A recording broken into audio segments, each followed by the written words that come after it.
Sylvester Stallone stopped talking mid-sentence. His hand was in the air, mid-gesture, making the shape of a point he never finished making. He went still the way something goes still when something larger than itself has entered the room. Completely, instantly, as though the rest of the world had been switched off and only this one thing remained. His eyes moved to the audience. His mouth stayed open. No words came. Jimmy Fallon looked at him. He looked at the audience. He looked back at Sylvester Stallone. He did not speak. He did not move. He sat behind his desk with his hands on the surface and his face open and unguarded and completely frozen. The way people are frozen when they are watching something happen that they have no frame for, that no amount of professional experience has prepared them to manage. 300 people watched Sylvester Stallone listen. Then, very quietly, barely above a whisper, but caught perfectly by the microphone on his lapel, he said 2 words. That laugh. It was a Tuesday night in November 2023. The Tonight Show starring Jimmy Fallon, Rockefeller Center, New York. Sylvester Stallone was there to talk. A long, warm interview. The kind that happens when a man has had time to look back at an extraordinary life and is genuinely willing to discuss what he found when he looked. He walked onto the stage with the rolling, unhurried ease of a man who is 77 years old and has decided that the correct relationship with a room full of people who love you is to give them the best version of yourself and not manage it too carefully. The audience gave him a welcome that had gratitude in it. Rocky. Rambo. Everything that name has meant to 3 generations of people who needed to believe that ordinary people could refuse to stay down. He sat across from Jimmy Fallon, and the interview went easily. He was funny. He was honest. He talked about his daughters, about painting, which he does seriously, passionately, in a way the world does not always know about what it feels like to have made something that outlasted every expectation he ever had for it. The room was warm. The cameras moved. Everything was working. Then, somewhere in the middle of the audience, a woman laughed. Not loudly. Not at anything in particular. It was the spontaneous laugh of someone responding to something their neighbor had said. Private. Offhand. Not intended to carry beyond the row it came from. Not a disruption. Not a performance. Just a laugh. The kind of laugh that belongs to one specific person and could not belong to any other. A warm, unguarded sound, slightly high with a particular catch at the end of it. The kind of laugh that contains a whole personality in 2 seconds and makes you want to hear it again. Sylvester Stallone heard it from the stage. His hands stopped in the air. His eyes went to the audience. His mouth stayed open around the word he had been about to say. He did not say it. He did not say anything. The laugh had stopped. The woman had not noticed. She was leaning back, still talking to her neighbor, unaware that anything had changed. Jimmy Fallon leaned forward slowly. "Sly? You okay?" Sylvester Stallone did not answer. He sat completely still with his eyes on the darkness of the audience.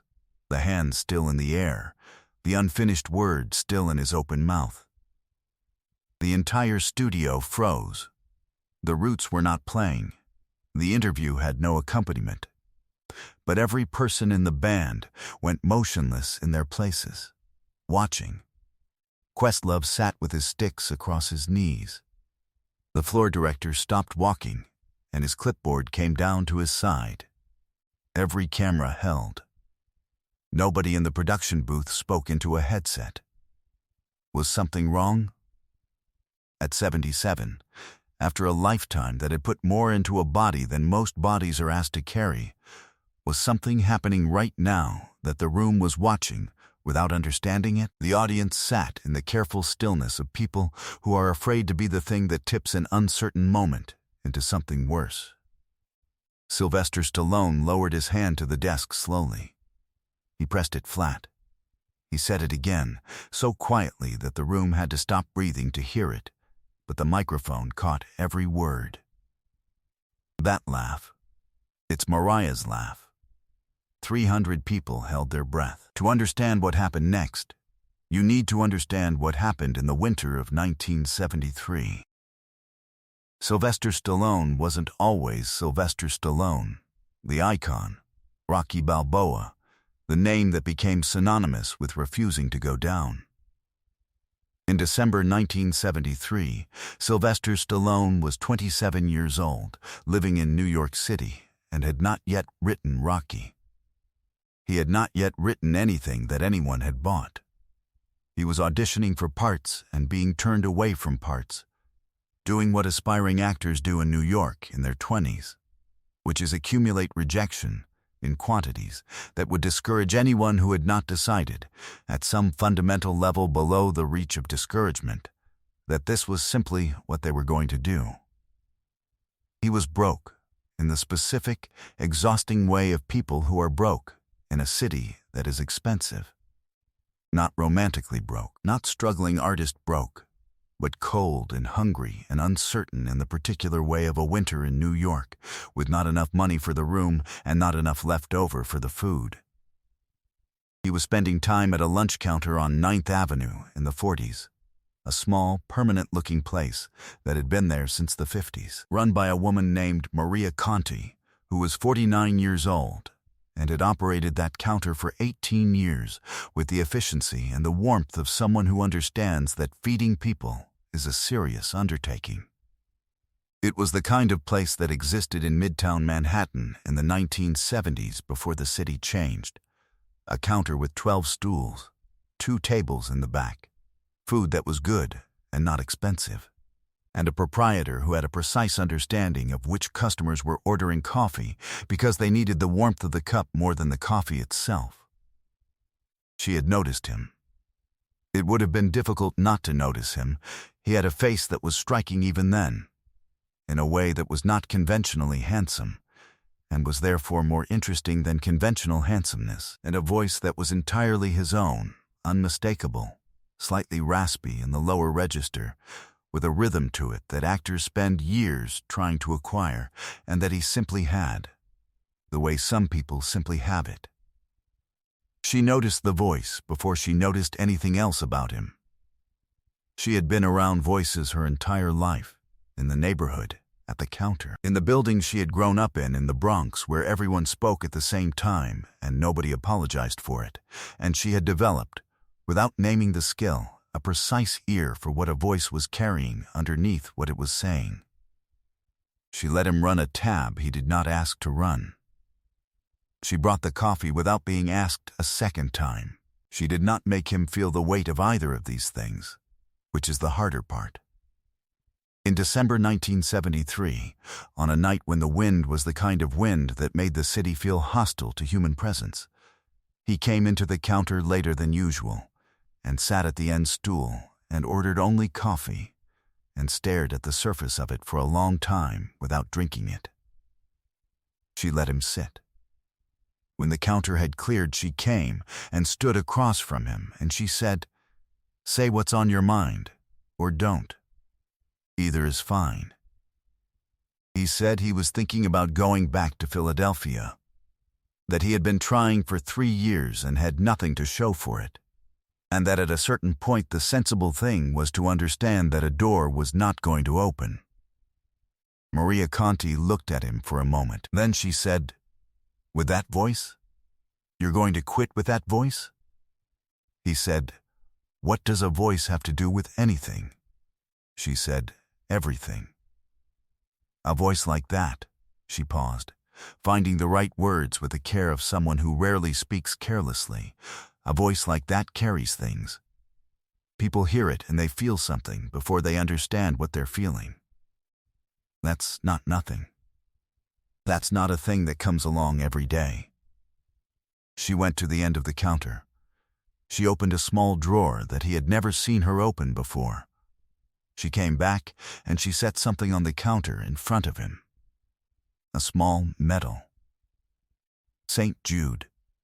the patron saint of hopeless causes, which is also the patron saint of people who refuse to accept that a cause is hopeless. Silver on a short chain, worn smooth at the edges from years, in a pocket or a hand. She had carried it since she was a girl. She had carried it through the death of her husband and the raising of her children alone, and the 18 years of the lunch counter, and everything that those years had asked of her. She said, "You hold on to that. Not because it will do something. Because on the nights when you're about to stop, and there will be more of those nights, you'll feel it in your pocket, and you'll remember that somebody heard that voice and knew it wasn't finished." He tried to give it back. She would not take it. He left the counter that night with a saint's medal in his pocket and 2 more years of New York ahead of him, and at the end of those 2 years, a screenplay he had written in 3 days that would change everything. Rocky was filmed in 1976. It received 10 Academy Award nominations. It won 3, including Best Picture. Sylvester Stallone's face and voice were everywhere.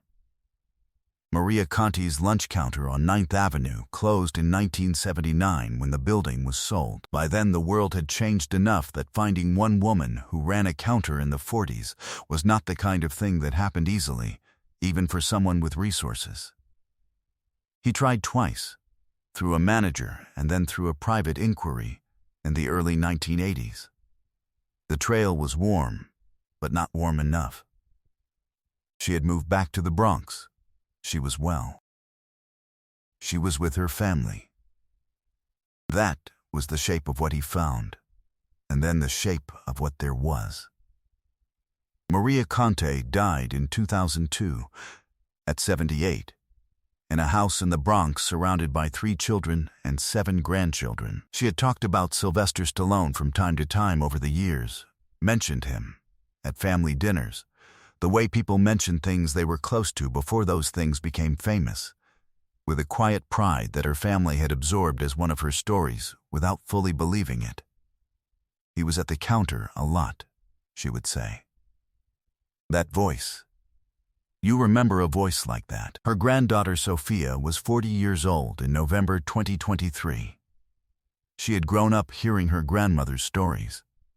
She had believed them the way you believe things from grandmothers, fully and without verification, with the particular faith of a grandchild who understands that the specificity of a story is its own proof. She was a Stallone fan, had been since she was a teenager, and had gone to The Tonight Show taping the way people go to things they love, wanting to be in the room, wanting to feel the real thing rather than the recorded version. She had inherited her grandmother's laugh. Not consciously, not by imitation. The way you inherit things that live in the body and pass through it, without being taught. Behind the scenes, Sylvester Stallone had made a decision that defied every producer's expectation. He had not told The Tonight Show producers anything about Maria Conti. He had located Sophia through an inquiry that had taken 2 years, following the thread from the Bronx address he had found in 1982, through 3 decades of public records, to a woman now living in Queens. And he had arranged through his own team for her to receive audience tickets without explanation. He had told his manager only, "I need her in the room tonight. I'm not ready to say why on camera. I just need her there." He had intended, at some point during the interview, to find a way to acknowledge her, to tell the story. He had been carrying it for 50 years, the medal in the pocket of every jacket he had worn to every significant moment of his professional life for 50 years, and he had decided that 50 years was long enough to carry something before you told the person it belonged to that you had been carrying it. What he had not planned for was her laugh. He had not known it would sound like that. He had not known, could not have known, that Maria Conti's laugh had passed intact and unaltered to her granddaughter. He had last heard it in 1975. He had heard it in his memory 10,000 times since. And then, in a Tuesday night, in November 2023, in a television studio in Midtown Manhattan, 4 blocks from where the lunch counter used to be, it came across 40 feet of air and reached him like a voice from the past that had decided 50 years was long enough to wait. Back in the studio, 2 words still in the air, the room still not breathing, Jimmy Fallon found his voice. He said, "Sly, who is Maria?" Sylvester Stallone looked at him. He looked back at the audience. And then he stood up. He came around the desk. He walked across the studio floor toward the middle section of the audience, toward the row where the laugh had come from, moving with the directness of a man who has made up his mind. The audience opened around him without being asked. He found Sofia Conti in the 7th row. She was looking at him with the expression of someone who does not understand why Sylvester Stallone is walking toward her and is caught between the instinct to stand and the instinct to remain very still. He stopped in front of her. He looked at her face, at the shape of it, the warmth of it, the particular Italian-American expressiveness that was so precisely her grandmother's that he felt the years compress and give way. He said, "Your grandmother, Maria Conti." Sofia's hand went to her mouth. He said, "She ran the counter on 9th Avenue, the 40s. Sophia said, barely a sound, "She talked about you." He said, "She saved." I don't mean that as a figure of speech. I mean it as a fact. December 1973. I was done. I was going back to Philadelphia. She talked me out of it. Sophia's eyes were full. She could not speak. But this is the moment no one in the studio and no one watching at home ever saw coming. Sylvester Stallone reached into the inside pocket of his jacket. He drew out a small medal on a short chain, silver, worn smooth, the kind of smooth that comes from 50 years of daily contact with a human hand. He held it out to her. She looked at it. She looked at him. She said, her voice breaking, "That's St. Jude." He said, "She gave it to me in 1973. She said to hold on to it for the nights when I was about to stop." He paused, his own voice not entirely steady. "I held on to it for 50 years. I held on to it because every time I felt it I heard her voice. And tonight I heard it again. I heard it come out of your mouth and I thought..." He stopped. He started again. "I thought she was in the room." Sophia's hand was over her mouth. Her shoulders were shaking. She said, "She talked about your voice. She always said. She said you had a voice that carried things. She said that to us her whole life. That voice carries things." He said, "She was the first person who ever said that to me. The very first." He took her free hand and he placed the medal in it and he folded her fingers around it. He said, "It was always hers. I borrowed it for 50 years. It's time it went home." Jimmy Fallon had not moved from the moment Stallone stood up. He sat behind his desk with both hands flat on the surface and his mouth slightly open and his eyes fixed and his face completely, utterly frozen, not performing stillness, not managing himself, simply stopped. The way a person stops when the world in front of them has gone beyond the capacity of any response to be adequate. He did not try to speak. He did not try to stand. He sat frozen and let the moment be what it was. Questlove set his sticks on the snare with no sound at all. The cameraman on the floor was not operating the camera. The director in the booth had stopped calling shots. The producer at the monitor stood with both hands at her sides and did not move and did not speak because there was nothing to produce. The room was already complete. 300 people rose before anyone decided to rise, and what came from them was not applause exactly. It was larger than applause, rougher than applause. The sound of 300 people releasing 50 years of a breath they didn't know they had been holding. Sofia Conti still has the medal. She wears it. She wore it to her grandmother's grave in the Bronx 2 weeks after the taping, on a Sunday morning in December, and stood there for a long time in the cold with it in her hand. She did not say anything. She didn't need to. Her grandmother had known for 50 years that the voice was worth believing in. The medal coming home was just the confirmation of something Maria Conti had never doubted.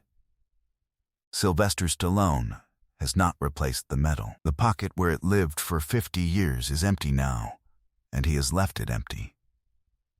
His daughter has said that he speaks about Maria Conti differently since November, not more often, but more openly, the way people speak about things when they no longer have to carry them alone.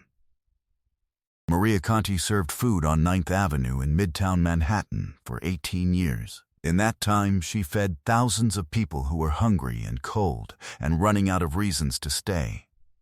She never wrote a book about it. She never gave an interview. She went back to the Bronx and raised her children and told her grandchildren stories they half believed. And she died in 2002 knowing what she knew. That a voice she had heard once across a lunch counter was the voice that would say I could have been a contender to 100 million people. And that she had heard it first. And that she had told it not to stop. She was right. He didn't stop, and the voice she believed in never forgot the hands that held it up. Some people give you the one thing that gets you through the night you almost don't survive. You carry that thing forever. And when you finally hear their voice again, 50 years vanish like they were nothing at all.